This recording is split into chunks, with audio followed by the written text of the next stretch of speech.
can't see away his whereabouts when he sent out for food. Sheriff is now tracing a mysterious phone call to see where William's hiding place. Call you back. Where's the old lady? Hey, madam, where'd she go? Where's the old dame?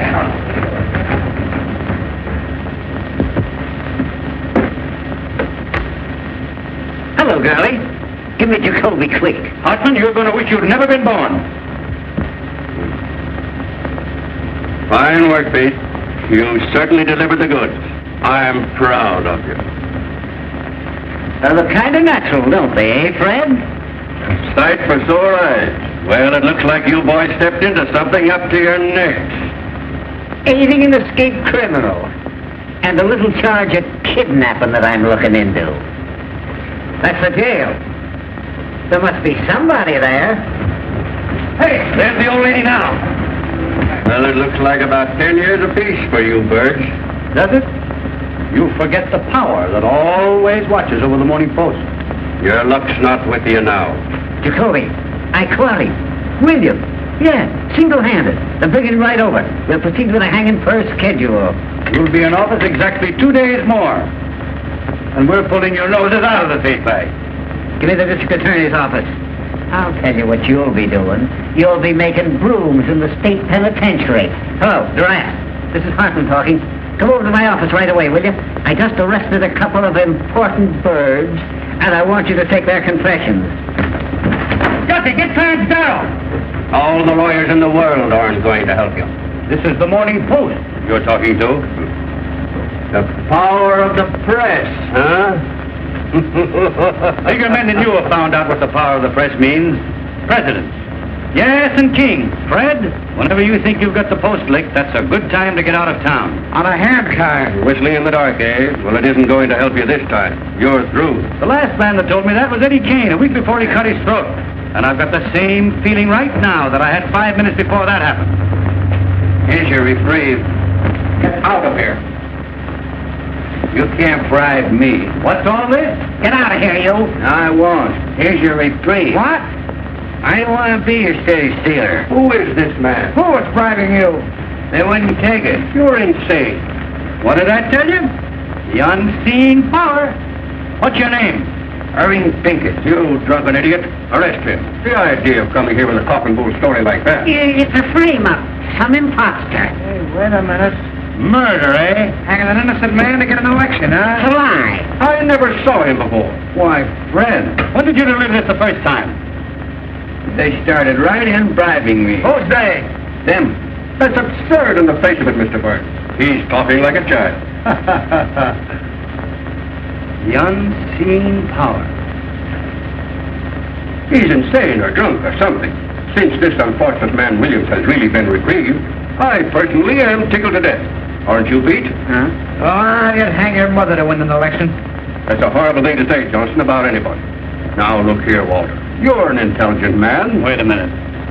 All right, Mr. Pincus, let's have your story. Well, I've been married 19 years. Let's skip all that. Take those handcuffs off the boys, Pete. That wasn't at all necessary.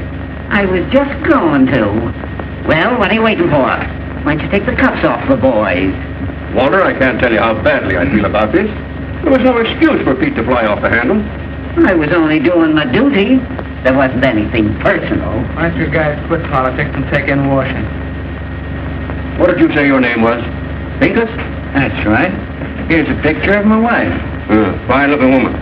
Why, she's good enough for me. Boy, I'll bet she is. Kelly, what's the matter? What are they going to do? Those reporters said that... Peggy, don't start to blow me out now. Nobody's going to do anything to anybody. Of course not. My old friend Walter Burns and I understand each other perfectly, I trust. And so do I. So do you what, you hoodoo? And now, Mr. Pincus, if you will come with us, we'll take you over to the warden's office and deliver this reprieve. But Hildy, they said they'd arrested you. We were going to have a little feed, Walter, after the hanging. A sort of a buffet breakfast. Hartman! I'm coming, Fred. What do you say if we eat it now? Delicious ham and some of Mrs. Hartman's own preserves. Hartman! Oh, dear. Wait till those two read the Post in the morning. See if they get that guy Pincus over to the office tomorrow. Nothing doing. I'm all washed up. What's that? I mean it this time, Walter. Oh, Hildy, if I only thought you did. Peggy, if I'm not telling the absolute truth, may I fall dead. I'm going to New York tonight with you if you'll give me this one last chance. I'm going to cut out drinking and swearing and everything connected with the crazy newspaper business. Honey, I'll never even read a newspaper. I've got an idea. No, sir. Nothing you can say will ever change my mind. This time I'm through and I mean it. Peggy, I got a lot of nerve to ask you to marry me. I'm a prize package, all right, but if you'll take me, here I am. Darling, don't talk that way. I want you just the way you are. Gosh, Hildy, I didn't know it was anything like this. Why didn't you say something? I'm the last person in the world to want to step between you and your happiness. You ought to know that. I love you, you crazy mug. You're getting a great guy, Peggy. Yeah, well, never mind the Valentine. Goodbye, you turkey. You're a great newspaper man, Hildy, and I'm sorry to see you go. Well, if I ever come back to the business, which I won't, there's only one guy I'd work for. You know that, don't you? I'd kill you if you ever worked for anybody else. You hear that, Peggy? That's my diploma. Gee, Walter, I don't know what to say, except I'm going to miss you. Same here, son. 15 years we've been knocking around together. That's before you were born, honey. And what jams we've been in. And what excitement we've had. Say, do you remember the time we hid the missing heirs from the sauerkraut factory? Do I? Say, Peggy, get him to tell you about the time that we stole Olivia Hagley's stomach from the coroner's physician. We proved she'd been poisoned. We had to hide for a week. Darling, What? you don't want to go to New York. Down deep. Well, I was just talking. I'd feel worse if I stayed, I guess. If I thought you were going to be unhappy. I mean, if you really wanted to... No. This is your chance to have a home and be a human being. And I'm going to make you take it. I wouldn't let him stay. Go on before I make you city editor. Hurry up, Peggy. He means it. Any objections to my kissing the bride? No, it's okay with me. Go ahead, Mrs. Johnson. Thanks. What time does your train go? There's another 12:40. New York Central, eh? Gee, I wish I had time to buy you a little wedding present. Wait a minute. I've got it. Oh, no, Walter. Gee, you make me feel like I'm the bride. Shut up. It's a present from the big chief himself. And if you look inside, you'll find a little inscription. The best newspaper man I know. And when you get to New York, you can scratch out my name and put yours in his place if you want to. You know I wouldn't do that. Take it, Hildy. Mr. Burns wants you to. You don't want to hurt his feelings. Well, this is the first and last thing I ever got from a newspaper. Goodbye.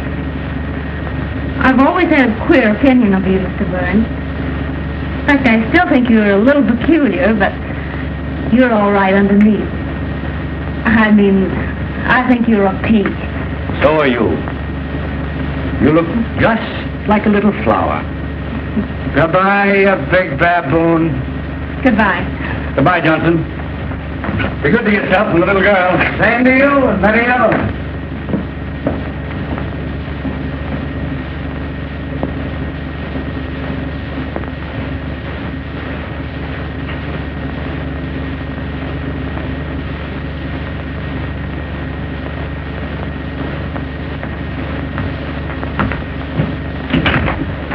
Duffy. Listen, Duffy. What's the first stop of the 12:40 to New York? That's right.